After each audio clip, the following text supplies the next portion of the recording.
नमस्कार, मेरी आवाज सुनो कार्यक्रम में आप सभी का स्वागत है। आज के कार्यक्रम में जो मेहमान हमारे साथ हैं वो बहुत खास है। आज के कार्यक्रम में हमारे साथ है एक ऐसी युवा लड़की जो समाज में बदलाव लाना चाहती है, जो गैर बराबरी की सोच है उसे बदलकर अपने सपनों की एक नई दुनिया बसाना चाहती है। वो बहुत कम उम्र में ही उसने सोच लिया था कि ये गैर बराबरी उसे पसंद नहीं और वो इसे बदलकर ही रहेगी, और इसी सोच के साथ वो पढ़ाई भी कर रही है और साथ साथ सामाजिक सरोकारों से भी जुड़ी हुई है। महिलाओं को स्वरोजगार के लिए, स्वावलंबन के लिए प्रेरित करती है और बहुत सारे काम करती है। आइए मिलते हैं युवा लड़की, बदलाव की बयार नीतू शर्मा से। नमस्कार मैम। नीतू, कार्यक्रम में आपका स्वागत है। हम दर्शकों को बताना चाहेंगे नीतू बहुत सारे काम कर रही है। हम नीतू से आगे बात करें उससे पहले आइए झलक देखते हैं इनके किए गए कामों की।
तो आपने देखा कि नीतू किस तरह से काम कर रही हैं, युवा लड़कियों के साथ काम कर रही हैं, महिलाओं के साथ काम कर रही हैं और उन्हें स्वावलंबन के लिए प्रेरित भी कर रही हैं।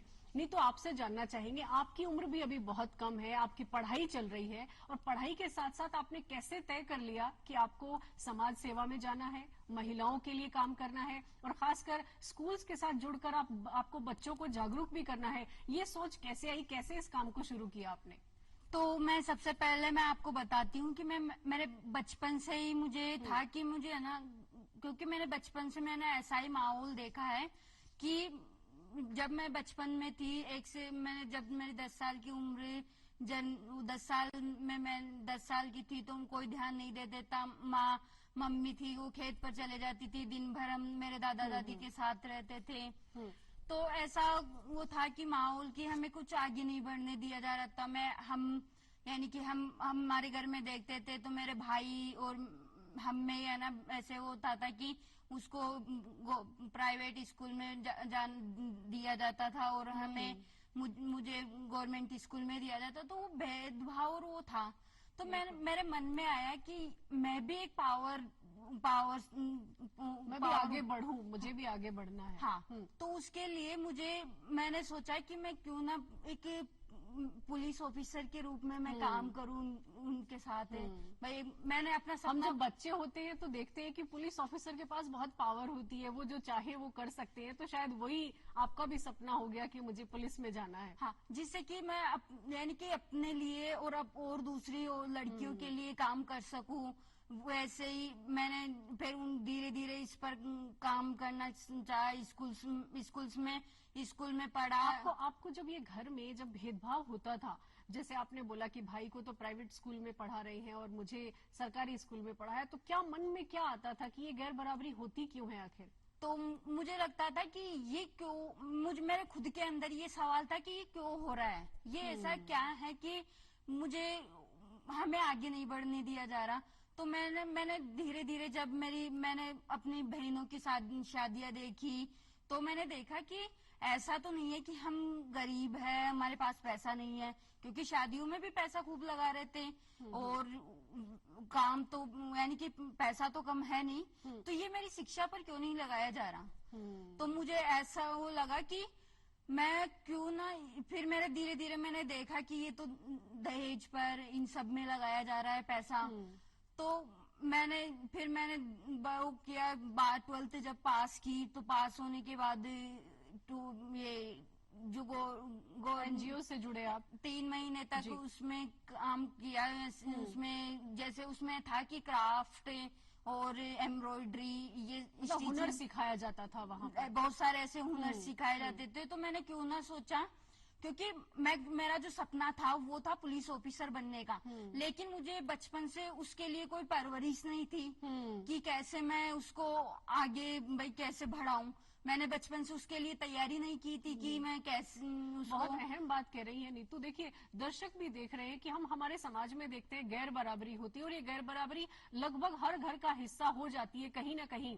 लेकिन जब बदलाव के लिए आगे बढ़ते हैं तो बहुत सारी चुनौतियां आती है। जैसे नीतू बता रही हैं, घर से बदलाव शुरू होता है, और इन्होंने जो गैर बराबरी घर में देखी वो हमारे समाज का, आज भी वो हमारे समाज का हिस्सा है, जिस पर लगातार जागरूकता की जरूरत है, जिस पर लगातार बहुत सारा काम करने की जरूरत है, ताकि एक जो जेंडर संवेदनशील समाज है, जेंडर समानता की तरफ आगे बढ़ सके, और हमारे समाज में महिलाएं और बालिकाएं जैसे कि नीतू आगे बढ़ रही हैं, आगे बढ़ सके। और नीतू, हमें अच्छा लग रहा है आपसे जानकर कि एक ग्रामीण परिप्रेक्ष्य से आकर आप बदलाव के लिए न सिर्फ खुद आगे बढ़ रही हैं, बल्कि महिलाओं को और बच्चियों को भी प्रेरित कर रही हैं। आप स्कूल्स में भी काम करती हैं जेंडर समानता पर, तो स्कूल में कैसा अनुभव है आपका? तो जैसे मैंने इस जेंडर से हिंसा को लेकर और उसके सपनों को लेकर बच्चों के साथ काम किया, तो मुझे यानी कि मैंने कुछ संस्थाओं से मैंने खुद ने ट्रेनिंग्स ली। पहले खुद को डेवलप करना जरूरी है, क्योंकि अगर स्कूल्स में जाऊंगी तो अगर मैं गलत बोलूंगी तो वो ऐसे समझेंगे कि ये तो ऐसे ही आई है। और आपने भी देखा कि आपने जिस स्कूल में या जहां से आपने शिक्षा ली वहां पर इस तरह की शिक्षा आपको नहीं मिली। जो जेंडर समानता वाली जो भावना है वो आपने अपनी स्कूल से नहीं सीखी, तो आपने शायद दूसरे स्कूल में जाकर इसको बढ़ाने की कोशिश की।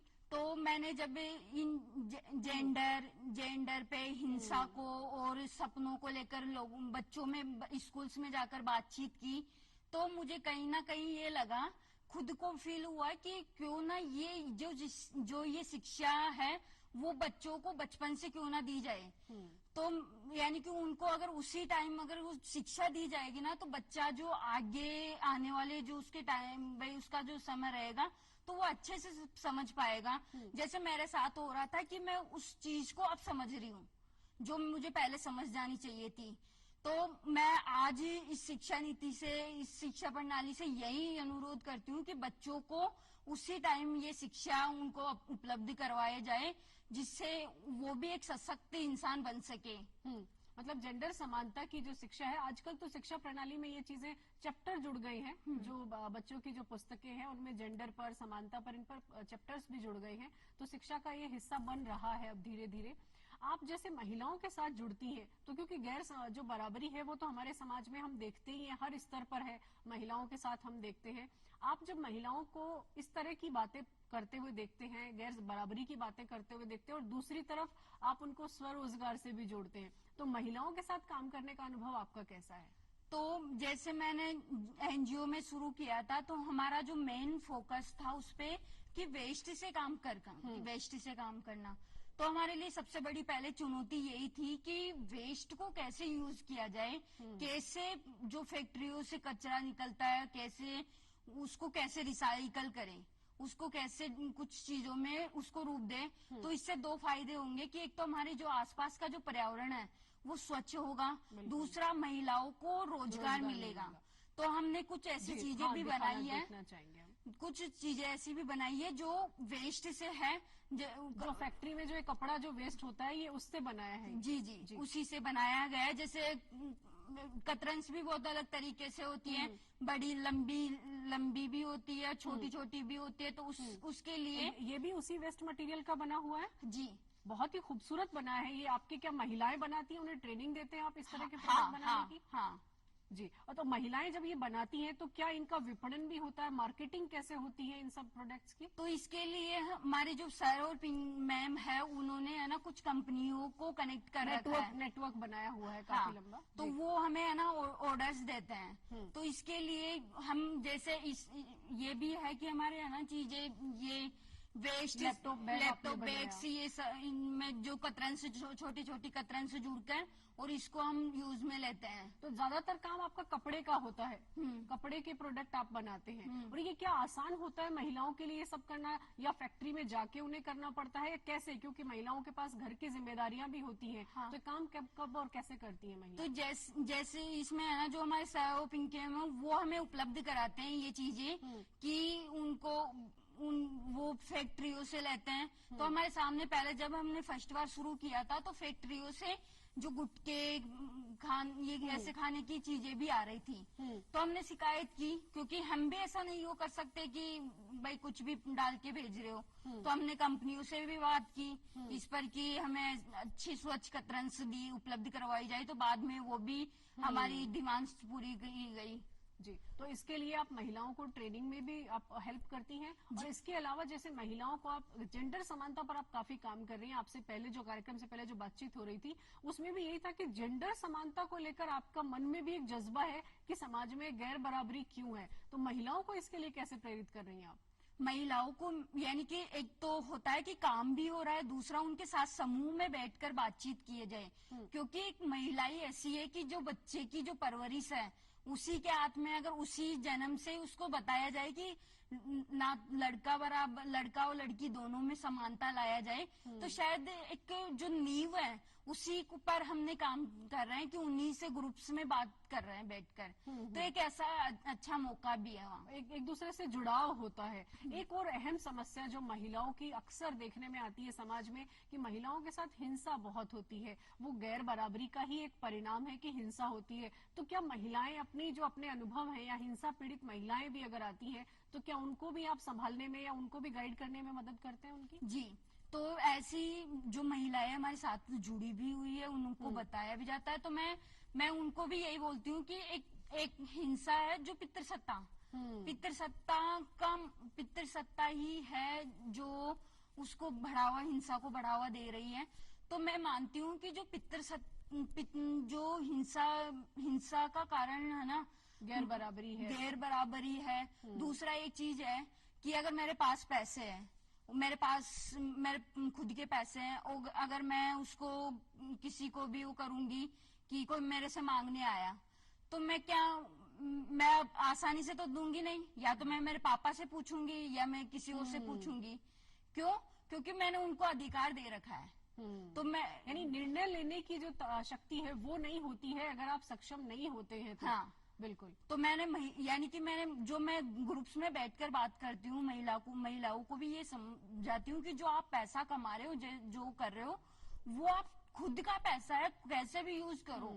तो शायद वो हिंसा भी है, क्योंकि पैसा आता है वो उसका तो सारी मेहनत है ना, वो उसका जो सारा दिन का कमाया हुआ है, और वो वापस दे देती है किसी को भी। बिल्कुल। फिर वो वहाँ पर वो हिंसा हो रही है। जी, बहुत ही अहम बात नीतू कह रही है कि हम बदलाव की हम बात करते हैं, एक समानता वाले समाज की बात करते हैं हम, लेकिन ये होगा कैसे, इस पर बहुत चुनौतियां हमारे सामने देखने में आती है। और सबसे अहम बात जो नीतू ने कही कि जब व्यक्ति या खासकर महिलाएं जब आर्थिक रूप से सक्षम होती हैं तब उनमें निर्णय लेने की क्षमता आ पाती है, और जब निर्णय लेने की क्षमता आती है तभी सही मायने में वो सही क्या है गलत क्या है उनके लिए ये समझ पाती है, और समाज में बदलाव के लिए आगे बढ़ सकती है। और आर्थिक स्वावलंबन से ही सही मायने में स्वावलंबन आता है, और वही सही मायने में आजादी है। स्वरोजगार के लिए हमने सुना है कि अभी हाल ही में आपने बीजों से भी राखियां बनाई थी, और आपने काफी लोगों की मदद भी की, और बीजों से राखियां बनाने का एक पर्पस भी था कि वो इको फ्रेंडली है। yes. तो इसके बारे में जानना चाहेंगे। तो यानी कि हमने एक डिजाइन तैयार की कि क्यों ना हम राखी, जो प्लास्टिक की राखी है, तो वो कि उसको पहनकर वो फेंक दे, यानी कि फेंकना होता है। क्योंकि इंसान एक बार पहन लेता है, 2 दिन पहन लेते हैं, फिर वो बाद में उसको खोलना ही होता है। तो हमने ये किया कि क्यों ना हम जो वेस्ट जो थ्रेड्स आते हैं उनसे हम पहले तो उसको राखी की डिजाइन तैयार की, फिर उस पर सीड्स लगाए, जिससे क्या हुआ कि वो जो सीड्स बाद में जब वो एक तो हुआ कि एक रिश्ता मजबूत हुआ, भाई बहन का जो प्यार है वो एक निकल कर आया कि उसके जो प्यार है वो कहाँ दिख रहा है कि एक पौधे के रूप में वो प्यार दिख रहा है। जी, बहुत ही अच्छी सोच है ये। इस सोच के साथ आपने ये पहल की। मैं जानना चाहूंगी कि आपने जिस बदलाव के लिए काम करना शुरू किया और जो गैर बराबरी आपने परिवार में देखी, क्या उसमें बदलाव परिवार में आया है?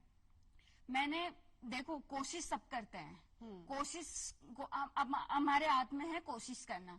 तो मैंने जो दहेज को कम करने की कोशिश किया है, या हमारे गांव में भी कुछ हमने नुक्कड़ नाटक भी किए, जिसमें जो कैरेक्टर थी वो महिला ही थी।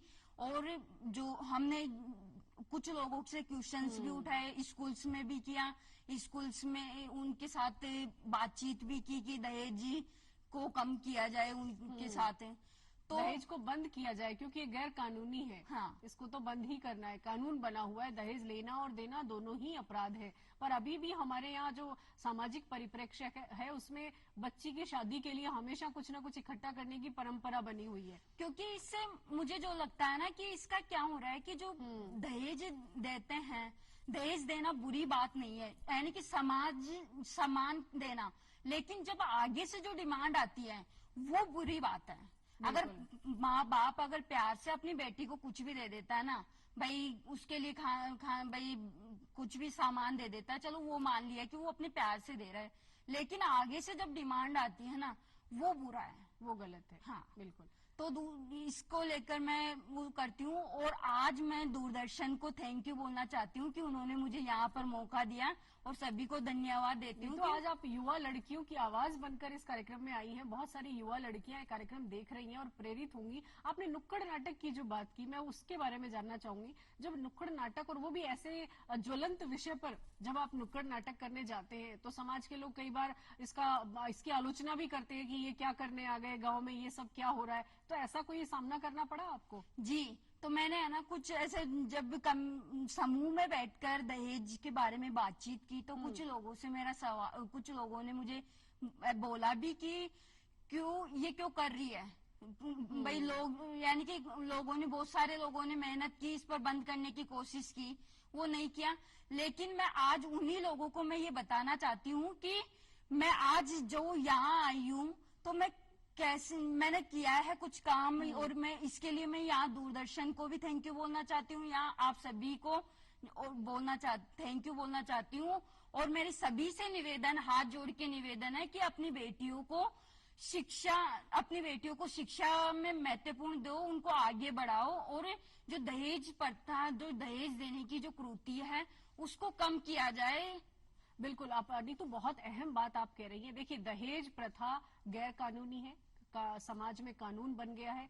जिस तरह के काम आप कर रही हैं, उन सब के लिए कानून हमारे समाज में बने हुए हैं। बस जरूरत है तो जागरूकता की। और जागरूकता के लिए जब आप काम करते हैं तो कहीं ना कहीं चुनौतियां आपके सामने आती ही हैं। मैं आपसे जानना चाहूंगी, जब आपने अपने गांव से निकलकर एक एनजीओ को ज्वाइन किया या सामाजिक सरोकारों के काम को आपने शुरू किया, तो निश्चित तौर पर कोई ना कोई चुनौती तो जरूर आई होगी, कहीं ना कहीं से विरोध हुआ होगा। उस वक्त आपने क्या किया फिर?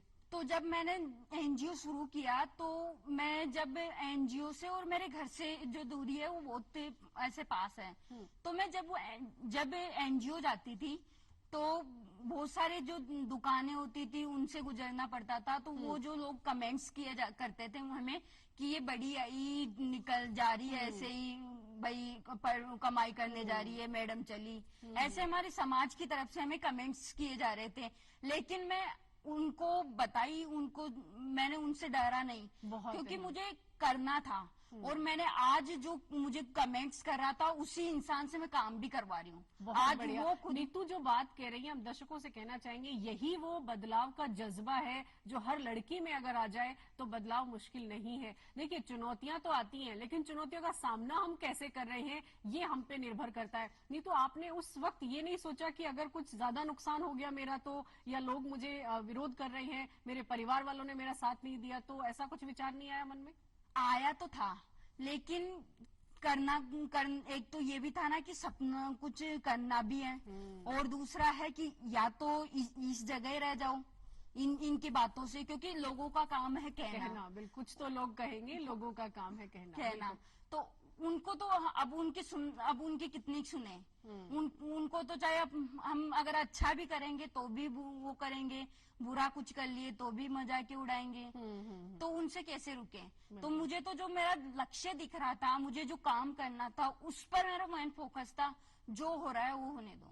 बिल्कुल, बहुत अहम। अभी आपके क्या सपने हैं, अभी किस तरह के मुद्दों पर और काम कर रही हैं, आगे आने वाले समय में और क्या कुछ आपकी योजनाएं हैं, क्या कर रही हैं आप? तो अभी हम इस टाइम है ना एक और चला रहे हैं कि हम हमारे गांव को कैसा देखना चाहते हैं। अब आने वाले 5 साल बाद हमारे गांव को कैसा देखना चाहते हैं। तो हमने कुछ ग्रुप्स बनाए हैं, 3-4 ग्रुप्स का एक ग्रुप है जिसमें हम गांव की बच्चियां लड़कियां मिलकर। सिर्फ लड़कियां हैं उसमें? हाँ, गांव, क्योंकि आवाज तो लड़कियों को ही उठाना पड़ेगा ना, कि उनके लिए कुछ करना है। तो हमने पहले तो अभी हमने लाइब्रेरी खोल ली, जिसमें गांव में लाइब्रेरी खोली आपने? जिससे कि वो शिक्षा के लिए, शिक्षा पर काम हो सके। दूसरा, हमने कुछ अभी थोड़े दिन पहले एक एक्टिविटी करवाई जिसमें पोस्टर्स के माध्यम से हमने एक ऐसा हुआ कि अपन आने वाले 5 साल बाद क्या देखना चाहते हैं, कैसा देखना चाहते हैं हमारे गांव को। तो हमने उनमें कई लड़कियों का, कई ग्रुप्स का ऐसा भी आया कि कोई हॉस्पिटल भी चाहता है, कोई जेंडर से संबंधित जो भेदभाव उनके साथ हो रहा है वो बंद किया जाए। दूसरा, हमारे एक जो समस्या है वो है कि बच्चियों को, लड़कियों को बाहर नहीं भेजा जाता। जब भी वो बाहर जाती है तो लोगों का होता है कि कहाँ जा रही है, कोई गलत काम करने जा रही है। क्योंकि लोग तो चाहे अच्छा करे चाहे बुरा करे, बुराई करेंगे। बिल्कुल। तो उसको, यानी कि वो जो लड़कियां बोल रही है कि हमें स्वतंत्रता चाहिए इसके लिए, कि हम आजादी से जी सके, जहाँ भी है वो आजादी से खुलापन वो कर सके महसूस। तो इस तरह की जो एक्टिविटी जब होती है तो सबसे अहम बात जो मैं आपकी बातों से निकल कर आई वो ये कि सपने देखना सीखना पड़ता है। हम बचपन में ही बालिकाओं को, बच्चियों को वो आजादी भी नहीं होती है कि वो अपने सपने देख सके। जैसे आपने कहा कि कुछ ने कहा कि हॉस्पिटल उन्हें चाहिए, मतलब वो कहीं ना कहीं वो चुनौतियां फेस कर रही हैं और ये चीज उन्हें चाहिए, उस परिस्थिति में उन्हें चाहिए।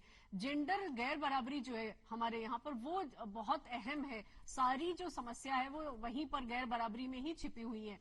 तो अगर ऐसा हम समाज में देख रहे हैं तो उसके लिए सबसे पहले तो उस सोच को विकसित करना कि ये हमें बदलना है, यही बहुत बड़ी बात है और बदलाव यहीं से शुरू होता है। नीतू, तो अब उन लड़कियों के साथ आप जब काम कर रही हैं, वो लड़कियां पढ़ भी रही होंगी स्कूल्स में? जी, वो कॉलेज में जा रही है, कुछ पढ़ भी रही है। तो हम उनके साथ समूह में बैठकर उनकी परेशानियां लेते हैं। अभी हम ये भी कर रहे हैं कि कुछ नाटक भी तैयार कर रहे हैं कि एक जना जेंडर संबंधित नाटक तैयार कर रहा है, कुछ हिंसा को लेकर कर रहा है विषयों पर, और कुछ लाइब्रेरीज के लिए ऐसे कुछ नाटक हम तैयार कर रहे हैं, जिससे कि हम हमारे गांव में ही कर सके और उनको समझा सके इसके माध्यम से, क्योंकि जबरदस्ती किसी को समझाया नहीं सकता। बहुत अहम बात। गांव में लाइब्रेरी अपने आप में सुनने में बड़ा अलग लगता है, तो उस लाइब्रेरी की देखरेख कैसे होती है, कौन चलाता है वो लाइब्रेरी? लाइब्रेरी के लिए हमने कुछ लड़कियों को लीडरशिप किया है कि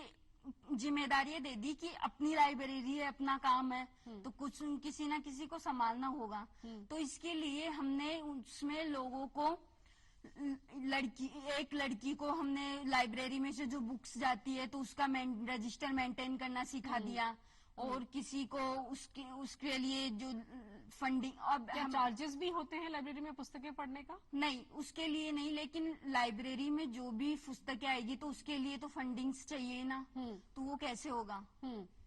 जो फंडिंग के लिए आप लोगों ने टीम बनाई हुई है, और वो टीम हैंडल करती है। हाँ, तो उसके लिए हम फंडिंग के लिए अभी 1 महीने से शुरू किया है कि हम जो भी महीने में जो भी इंसान कुछ भी देना चाहता है ना, वो हमारे जो भी दान पात्र है उसमें डाल सकता है। बहुत अहम। चलिए, ये तो लड़कियों की बात हुई, गांव के सपनों की बात हुई, उनकी। आपका क्या सपना है आगे चलकर, आप क्या बनना चाहती हैं?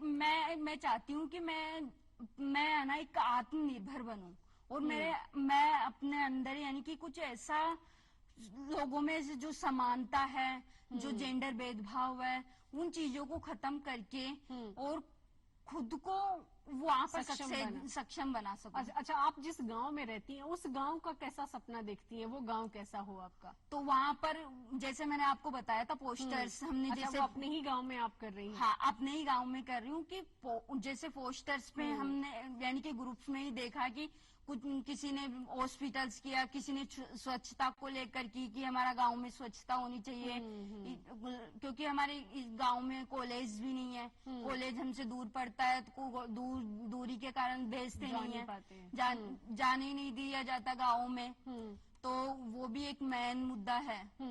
एक और बात जानना चाहूंगी, आपको नहीं लगता कि लड़कियों के साथ तो खूब काम हो रहा है, क्या स्कूल्स में लड़कों के साथ भी काम होना चाहिए ताकि जेंडर बराबरी जो है वो लड़कों की सोच में भी विकसित हो? जी, वो ही तो मैं चाहती हूँ कि इसके लिए जो मैं आपको बता रही थी ना कि ग्रुप्स यानी कि महिलाओं के बीच में ऐसी बातचीत किया जाए कि वो लड़का और लड़की में समानता, तो उनके साथ जैसे ऐसा भी होता है कि हमारे गांव में कि लड़की तो घर का काम कर रही है पर लड़का नहीं कर रहा, तो वो समानता नहीं हुई क्योंकि उनको काम ही नहीं करने दिया जा रहा है। तो इसमें लड़कों की कोई गलती नहीं है, उनको जैसी परवरिश दी जा रही है वैसा ही कर रहे हैं। बिल्कुल, तो इसका मतलब लड़कों के साथ भी काम करने की जरूरत है ताकि उनमें भी वो सोच विकसित हो कि जो भी गैर बराबरी वाली चीजें हैं वो भी खत्म कर सकते हैं। एक अच्छे जिम्मेदार नागरिक बनेंगे अगर वो गैर समानता वाली सोच को विकसित करेंगे।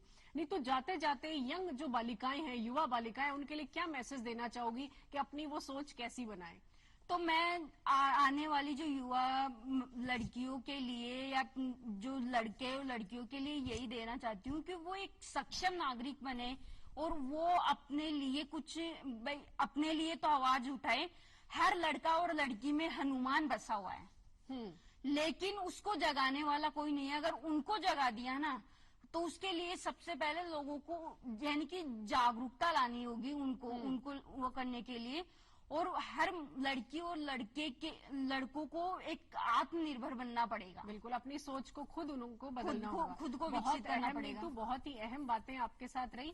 भले ही आपका उम्र और अनुभव कम है लेकिन आपका जज्बा किसी मायने में कम नहीं है। आपकी सोच जो बदलाव की है वो बहुत सशक्त है और आने वाले समय में हम बदलाव का परिणाम भी देखेंगे। नीतू, बहुत बहुत शुक्रिया हमारे कार्यक्रम में आने के लिए।